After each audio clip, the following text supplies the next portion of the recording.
ये तो खैर आपने कई बार मूवीज में भी देखा होगा कि दो देशों की इंटेलिजेंस एजेंसीज के एजेंट्स एक साथ मिलकर काम करते हैं और एक कॉमन टारगेट को निशाना बनाते हैं। हॉलीवुड और उसके साथ साथ बॉलीवुड में भी इसी स्टोरी लाइन के ऊपर कई सारी मूवीज बनी है और अब रिपोर्ट निकल कर आ रही है कि किसी हॉलीवुड मूवी की तरह रशिया और भारत के इंटेलिजेंस एजेंट्स वो भी अब फॉरेन कंट्रीज में जाकर एक साथ कोवर्ट और सीक्रेट ऑपरेशंस कर रहे हैं। और सबसे इम्पोर्टेंट, रशिया के एजेंट्स और इंटेलिजेंस एजेंसीज ने इस बार भारत की मदद की है, वो भी कनाडा की धरती के ऊपर।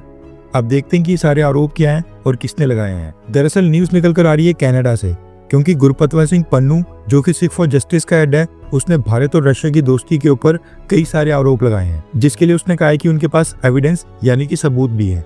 अमेरिका में बैठकर पन्नू ने एक नई कॉन्स्पिरेसी थ्योरी का हवाला दिया है। पन्नू ने एक स्टेटमेंट जारी करके कहा है कि हरदीप सिंह निज्जर की हत्या में रशिया ने भारत की मदद की थी। पन्नू का कहना है कि कनाडा के अंदर वहां पर जो रशिया की एम्बेसी है, उसने निज्जर की लोकेशन और एक्टिविटीज को ट्रैक करने के लिए भारत के साथ इंटेलिजेंस शेयर की थी। यानी कि निज्जर कहां पर है, किस लोकेशन के ऊपर है, कहां जा रहा है, क्या कर रहा है, इस चीज को ट्रैक करने में रशिया की एम्बेसी ने भारत की मदद की थी। पन्नू का यह भी कहना है कि रशियन प्रेसिडेंट व्लादिमीर पुतिन ने भारत के साथ मिलकर प्रो खालिस्तानी सिख्स यानी कि खालिस्तान की मांग करने वाले सिखों के खिलाफ एक साजिश रची है।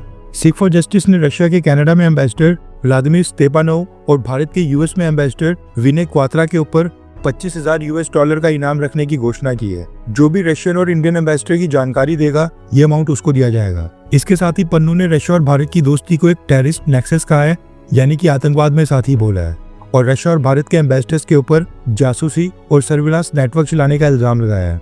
इसके साथ ही सिख फॉर जस्टिस का एक और क्लेम है कि रशिया की एम्बेसी ने हरदीप सिंह निज्जर का टेलीग्राम अकाउंट भी हैक किया था, जिसकी वजह से भारत की इंटेलिजेंस एजेंसी रॉ को उसकी लोकेशन और मूवमेंट्स का पता चला और जून 18, 2023 को उसकी हत्या हुई। पन्नू के आरोप सिर्फ यहीं तक सीमित नहीं है।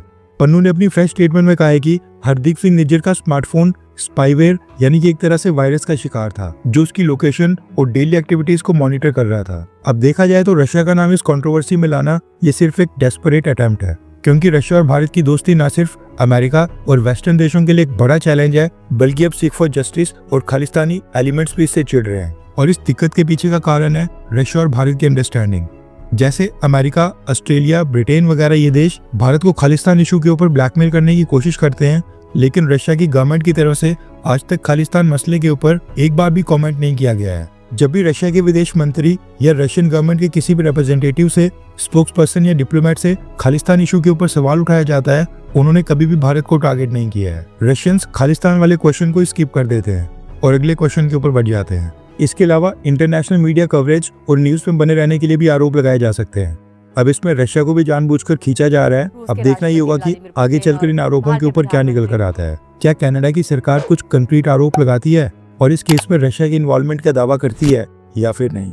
खैर, वैसे आपको क्या लगता है कि जैसे पन्नू रशिया के ऊपर आरोप लगा रहा है, क्या खालिस्तान से निपटने में सच में रशिया ने भारत की मदद की होगी, हाँ या फिर ना? नीचे कमेंट करके अपनी राय जरूर बताएं।